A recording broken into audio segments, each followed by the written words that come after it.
কেউ একজন বললেন ডোনাল্ড ট্রাম্প আবারও ক্ষমতায় ফিরবেন। শুধু তাই নয়, এরপর বললেন যুক্তরাষ্ট্র ইরানের সঙ্গে যুদ্ধে জড়াবে।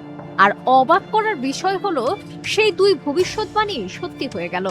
এখন সেই মানুষটির তৃতীয় ভবিষ্যৎবাণী নিয়ে শুরু হয়েছে নতুন আলোচনা। তিনি হলেন ইউটিউব চ্যানেল প্রেডিক্টিভ হিস্ট্রির সঞ্চালক অধ্যাপক জুয়েকিন জিয়াং।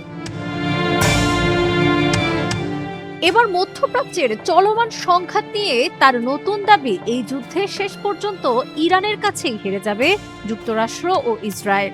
এনডিটিভির এক প্রতিবেদনে বলা হয়েছে, চীনা বংশোদ্ভূত এই কানাডীয় শিক্ষাবিদ 2024 সালে একটি অনলাইন লেকচারের সময় এসব ভবিষ্যৎবাণী করেছিলেন। সেই লেকচারের ভিডিও সম্প্রতি সামাজিক যোগাযোগ মাধ্যমে ছড়িয়ে পড়ে এবং দ্রুত আলোচনার জন্ম দেয়।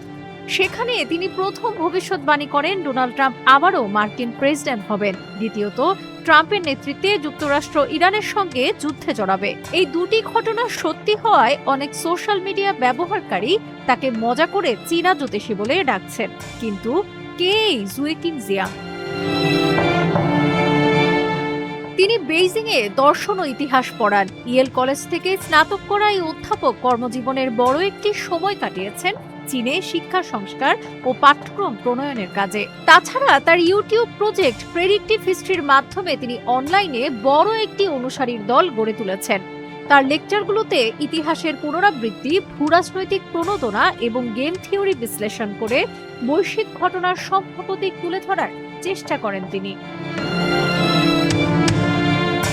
তার এই পদ্ধতি অনেকটা আইজ্যাক আসিমোভের ফাউন্ডেশন উপন্যাসের কাল্পনিক সাইকো হিস্ট্রি ধারণা থেকে অনুপ্রাণিত।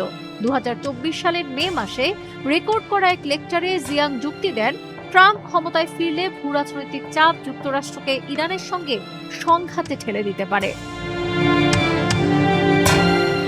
তার মতে, ইরানের ভৌগোলিক অবস্থান, পাহাড়ি ভূখণ্ড এবং শক্তিশালী অভ্যন্তরীণ প্রতিরোধ দীর্ঘমেয়াদী যুদ্ধে যুক্তরাষ্ট্রের জন্য বড় চ্যালেঞ্জ হয়ে দাঁড়াতে পারে। ডেস্ক রিপোর্ট, আজকের পত্রিকা।